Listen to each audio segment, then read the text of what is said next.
Hi ஃப்ரெண்ட்ஸ், welcome to Ramyashree vlog. நம்ம இன்றைக்கி நல்லா டேஸ்டியாக கரகர மொறுன்னு ஒரு ஈவினிங் ஸ்நாக்ஸ் தான் செய்ய போகிறோம். வாங்க என்னென்னு பார்ப்போம். இப்போது வந்து குழந்தைங்க லீவில் வந்து வீட்டில் இருப்பாங்க. குழந்தைங்களுக்கு வந்து ஏதாவது ஸ்நாக்ஸ் சாப்பிடணுன்னு ஆசையாக இருக்கும். எப்போவும் வந்து குழந்தைங்க அம்மா எனக்கு ஸ்நாக்ஸ் செஞ்சு கொடுங்கம்மான்னு கேட்டுகிட்டே இருப்பாங்க. நம்ம அந்த நேரம் போய் அவங்க கேட்குற நேரம் போய் நம்ம கடையில் போய் வாங்காமல் வீட்டிலே அழகாக சூப்பராக ஹெல்த்தியாக நல்லா டேஸ்டியாகவும் செஞ்சு கொடுக்கலாம். நல்லா நிறையாவும் நிறமாக செஞ்சு கொடுக்கலாம். கடையில் வந்து காசு கொடுத்து வாங்கினாலும் நம்ம நிறமாக சாப்பிட முடியாது. அதனால் வீட்டில் நிறமாகவும் செஞ்சு கொடுக்கலாம். குழந்தைங்களுக்கு ஹெல்த்தியாக செஞ்சு கொடுக்குற மாதிரி ஒரு இன்ஸ்டன்ட் போண்டா தான். செம்ம டேஸ்ட்டாக இருக்கும். நம்ம சட்டுன்னு செஞ்சிடலாம். இந்த சம்மரில் வந்து அனலில் புழுக்கத்தில் வந்து நம்ம அடுப்புக்கிட்ட ரொம்ப நேரமாக நிற்கணும்னு அவசியம் இல்லை. நம்ம டக்குன்னு செஞ்சிடலாம். சூப்பரான இன்ஸ்டன்ட் போண்டா. வாங்க எப்படி செய்யுதுன்னு பார்ப்போம். நம்ம வீடியோக்குள்ளே போகலாம். இங்கே பாருங்கள், நான் வந்து 1 கப்பு அளவுக்கு இட்லி மாவு எடுத்திருக்கேன். இது ரொம்ப புளிக்காத மாவு தான். இப்போ நேற்று அரைச்சி போட்டோம் அப்படின்னா இன்றைக்கி வந்து நம்ம போண்டா செய்கிறதுக்கு மாவு எடுத்து யூஸ் பண்ணிக்கலாம். பழைய மாவாக இருந்தால் கொஞ்சம் புளிப்பாக இருக்கும், அதனால் எண்ணெய் ரொம்ப இழுக்கும். அதனால் இப்போ நேற்று அரைச்சி போட்ட மாவு இன்றைக்கி போண்டா செய்ய நம்ம யூஸ் பண்ணிக்கலாம். 1 கப்பு அளவுக்கு நான் இட்லி மாவு எடுத்து வச்சுருக்கேன்.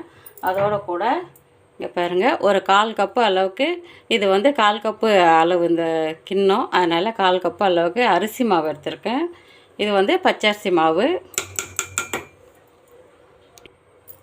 அதே கப்பில் 1/4 கப்பு அளவுக்கு ரவை, இது வந்து வறுக்காத ரவை தான், ஒயிட் ரவை இருக்கு இல்லைங்களா, அந்த ரவை எடுத்திருக்கேன்.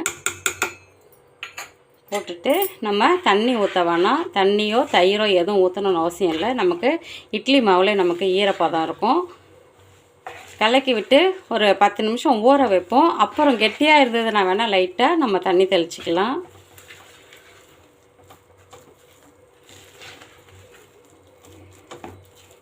இப்போ கொஞ்சம் கெட்டியாக இருக்க மாதிரி தான் இருக்குது, இருந்தாலும் பார்ப்போம். இப்போ கொஞ்சம் தண்ணி ஊற்றிக்கிறேன். கெட்டியாக இருக்க மாதிரி தான் இருக்குது. ஏன்னா ரவை போட்டிருக்கோம் இல்லைங்களா, ரவை வந்து ஊறணும். அதனால் ஒரு 3 ஸ்பூன் அளவுக்கு தண்ணி ஊற்றிருக்கேன். தண்ணி ஊற்றிட்டு கலக்கிக்கலாம். நமக்கு வந்து மாவு வந்து ரொம்ப தண்ணியாகவும் இருக்கக்கூடாது, ரொம்ப கெட்டியாகவும் இருக்கக்கூடாது. ஏன்னா நமக்கு போண்டா வந்து மாவு வந்து போண்டா எடுத்து எண்ணெயில் போடுற மாதிரி இருக்கணும். அதனால தான் ரொம்ப கெட்டியாகவும் இருக்கக்கூடாது, ரொம்ப தண்ணியாகவும் இருக்கக்கூடாது. இதில் சும்மா கொஞ்சமாக ஒரு 2 பிஞ்ச் அளவு சால்ட்டு போட்டுக்கலாம். ஏன்னா வந்து நம்ம இட்லி மாவில் உப்பு போட்டு தான் அரைச்சிருக்கோம். அதனால் அதிகமாக உப்பு போடணுன்னு அவசியம் இல்லை. நம்ம போட்டிருக்க ரவைக்கும் அரிசி மாவுக்கும் தான் ஒரு 2 பிஞ்ச் அளவுக்கு சால்ட்டு, ரொம்ப தேவையில்ல. போட்டுட்டு எல்லாத்தையும் ஒன்றா மிக்ஸ் பண்ணிக்கலாம். கட்டி இல்லாமல் ஒன்றா கலக்கிக்கலாம். தண்ணி இதுக்கு மேலே ஊற்ற வேணாம்.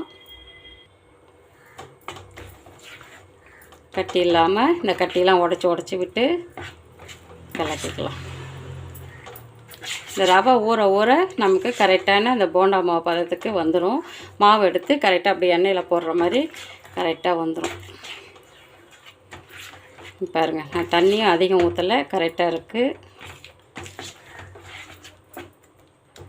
இது அப்படியே ஒரு 10 நிமிஷம் ஊறட்டும்.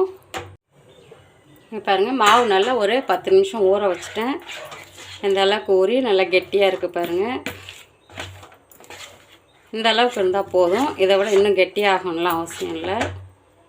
இதில் ஒரு 2 பிஞ்ச் அளவுக்கு ஆப்ப சோடா போட்டுக்கலாம். நமக்கு நம்ம இட்லி மாவு தான் போட்டிருக்கோம். அதில் நமக்கு பசு நல்லா அந்த உளுந்து இருக்கிறதுனால, இட்லி மாவில் உளுந்து கலந்து அரைச்சதுனால அதுவே நல்லா பசுன்னு வரும். இருந்தாலும் நமக்கு போண்டா நல்லா புசுன்னு உப்பி வர்றதுக்காக நான் சும்மா ஒரு 2 சிட்டிகை அளவுக்கு ஆப்ப சோடா போட்டிருக்கேன்.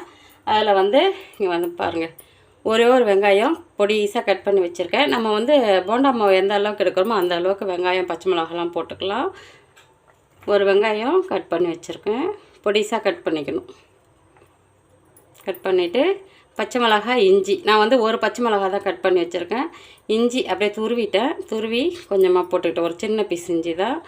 அதில் வந்து புதினா, கொத்தமல்லி, கருவேப்பிலை 3மே பொடிசாக கட் பண்ணி வச்சுருக்கேன். கழுவிட்டு அதையும் போட்டுடலாம். புதினா வந்து கண்டிப்பாக போடுங்க. புதினா போட்டால் நல்லா வாசனையாக இருக்கும். அந்த புதினாவோட ஃப்ளேவர் வந்து இந்த போண்டாக்கு தனியாக எடுத்து கொடுக்கும். இந்த போண்டாக்கு வந்து ஒரு டேஸ்ட்டு தனியாக எடுத்து கொடுக்கும். அவ்வளோ சூப்பராக இருக்கும். அதனால் புதினா கண்டிப்பாக போடுங்க. இருந்தால் போடுங்க, இல்லைன்னா விட்டுடுங்க. கொத்தமல்லி, கருவேப்பிலை போட்டுக்கோங்க. எல்லாத்தையும் ஒன்றா மிக்ஸ் பண்ணிக்கலாம். இன்னும் ஹெல்த்தியாக வேணும்னாலும் இதில் வந்து ஒரு கேரட் துருவி போட்டுக்கலாம், பன்னீர் இருந்தாலும் பன்னீர் துருவி போட்டுக்கலாம், சீஸ் கூட துருவி போடலாம். இன்னும் ஹெல்த்தியாக குழந்தைங்களுக்கு இன்னும் ஹெல்த்தியாக கொடுக்கணும் அப்படின்னா நம்ம அந்தமாதிரி போட்டுக்கலாம். நான் வந்து இன்றைக்கி எதுவும் போடலை, கலக்கிட்டேன். இது அப்படியே இருக்கட்டும். இங்கே பாருங்கள், நான் வந்து ஒரு கடாயில் எண்ணெய் ஊற்றி சூடு பண்ணி வச்சுருக்கேன். எண்ணெய் வந்து சூடாகிடுச்சு. நம்ம கலக்கி வச்சோம் இல்லைங்களா போண்டா மிக்ஸு, அதில் வந்து நல்லா நான் கையால் வந்து கரண்டி எடுத்துகிட்டு கையால் நல்லா ஒன்றா மிக்ஸ் பண்ணிக்கிட்டேன்.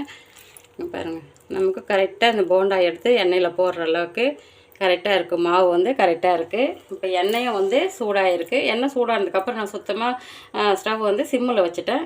இப்போது போண்டா எடுத்து போட்டுக்கலாம். எல்லாத்தையும் ஒன்றா மிக்ஸ் பண்ணிவிட்டு இங்கே பாருங்கள், கொஞ்சமாக இப்படி எடுத்துக்கலாம். எடுத்து எண்ணெயில் போட்டுக்கலாம்.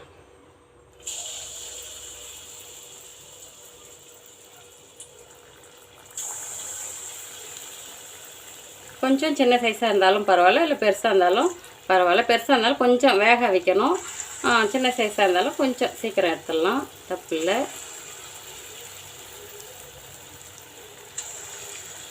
அப்படியே வேகட்டும். நம்ம போண்டா போட்ட உடனே திருப்பக்கூடாது, அப்படியே வேகட்டும். இப்போ போண்டா திருப்பி விட்டுடலாம்.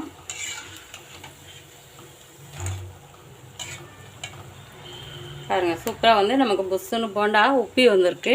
நம்ம கொஞ்சம் ஆப்ப சோடா போட்டோம் இல்லைங்களா, ஆப்ப சோடா வேணானாலும் விட்டுடலாம், அது ஆப்ஷன் தான், வேணானாலும் விட்டுடலாம். நான் வந்து கொஞ்சம் போண்டா வந்து புஷ்ஷுன்னு உப்பி இருக்குமேன்ட்டு போட்டேன். இப்போ குழந்தைங்க லீவில் வீட்டில் இருப்பாங்க, ஏதாவது ஸ்நாக்ஸ் கேட்டுக்கிட்டே இருப்பாங்க. நம்ம அந்த நேரம் கடையில் போய் அடிக்கிற வெயிலுக்கு, நம்ம இந்த சம்மர் சீசனில் வெயிலில் நம்ம எங்கேயுமே வெளியில் போனோம்னா நமக்கே கஷ்டமாக இருக்கும். அதனால் குழந்தைங்க கேட்குற நேரத்துக்கு நம்ம அழகாக வீட்டிலே ஒன்று ஒன்றா செஞ்சு கொடுக்கலாம். ஸ்வீட்டோ இந்த மாதிரி ஒரு காரமோ எல்லாமே நம்ம ஈவினிங்கில் குழந்தைங்க கேட்குற நேரத்துக்கு நம்ம டக்குன்னு செஞ்சு கொடுத்துலாம். ஹெல்த்தியாகவும் இருக்கும். நம்ம வீட்டில் வந்து ஹெல்த்தியாகவும் செய்வோம். ஹெல்த்தியான சூப்பரான ஸ்நாக்ஸு வீட்டில் செஞ்சு கொடுத்துடலாம். சூப்பராக நல்லா இதெல்லாம் வந்து குழந்தைங்க நல்லா விரும்பி சாப்பிடுவாங்க. இந்த மாதிரி எண்ணெயில் பொரிக்கிற பொருள் அதிகம் கொடுக்கக்கூடாது தான், இருந்தாலும் குழந்தைங்களுக்கு வந்து இந்த எண்ணெயில் பொரிக்கிற பொருள் ரொம்ப பிடிக்கும். நான் ஃப்ளேம் வந்து குறைச்சி வச்சு தான் வேக வைக்கிறேன். நமக்கு உள்ளே வேகணும். ரவை வந்து பச்சையாக போட்டிருக்கோம் இல்லைங்களா, வறுக்கல, பச்சை ரவை தான் போட்டிருக்கோம், வறுக்காத ரவை தான் போட்டிருக்கோம். அதனால் நமக்கு ரவை உள்ளே வேகணும். அதனால் ஃப்ளேம் வந்து சுத்தமாக சிம்மில் வச்சு வேக வைக்கிறேன். நல்லா வேகட்டும். சூப்பராக வெந்துடுச்சு பாருங்கள். போண்டா வந்து நல்லா கலர் வந்துடுச்சு, நல்லா வெந்தும் இருக்குது. போண்டா வந்து நான் சிம்மில் வச்சு நல்லா திருப்பி வேக வச்சுக்கிட்டேன். சூப்பராக வெந்துடுச்சு. இப்போ போண்டா எடுத்துடலாம். நல்லா எண்ணெய் வடிகட்டிட்டு எடுத்துக்கலாம். எண்ணெய் அந்த அளவுக்கு இழுக்காது. நம்ம என்ன தான் ஆப்ப சோடா போட்டாலும், இட்லி மாவும் போட்டிருக்கோம், ஆப்ப சோடா போட்டிருக்கோம். நம்ம இதெல்லாம் போட்டனால எண்ணெய் இழுக்கும்னு நினைக்காதீங்க. நம்ம வந்து அதில் ரவை கலந்துருக்கோம் இல்லைங்களா, அதில் வந்து அந்த எண்ணெயெல்லாம் இழுக்கிற அளவுக்கு எண்ணெய் இழுக்கிற தன்மை போயிடும். எண்ணெய் இழுக்காது. சூப்பராக இருக்கு பாருங்கள். பாருங்கள், சூப்பரான இன்ஸ்டன்ட் போண்டா இந்த மாதிரி செஞ்சு சாப்பிட்லாம். நம்ம அடுத்த பேட்சும் போட்டுக்கலாம். அடுத்த பேட்சும் அழகாக நம்ம கலக்கி வச்ச மாவில் எடுத்து போட்டுக்கலாம் போண்டா. இந்த ரவை வந்து ஊற இன்னும் நல்லா கெட்டிப்படுது. போண்டா மாவு இன்னும் கெட்டிப்படுது. நான் வந்து ஒரு 10 நிமிஷம் தான் ஊற வச்சேன். இன்னும் அது ஊறத்துக்கு ஊற நமக்கு போண்டா மாவு கெட்டியாக இருப்பாரு.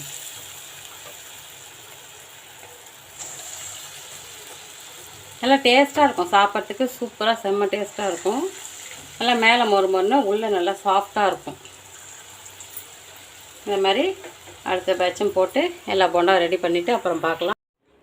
பாருங்க, சூப்பரான போண்டா, இன்ஸ்டன்ட் போண்டா ரெடி ஆகிடுச்சு. செம்ம டேஸ்ட்டாக இருக்கும். நம்ம சட்டுன்னு செஞ்சிடலாம். நம்ம வந்து இந்த சம்மரில் வந்து அனலில் வந்து ரொம்ப நேரமாக அடுப்புக்கிட்ட நிற்கணும்னு அவசியம் இல்லை. நம்ம டக்குன்னு செஞ்சிடலாம். சூப்பரான டேஸ்டியான ஈவினிங் ஸ்நாக்ஸு. நம்ம டீ போடுற நேரத்துக்கு நம்ம டக்குன்னு செஞ்சு, ஒரு இட்லி மாவு இருந்தால் ஃப்ரிட்ஜில் வந்து நமக்கு எப்போவுமே இட்லி மாவு வீட்டில் இருக்கும்.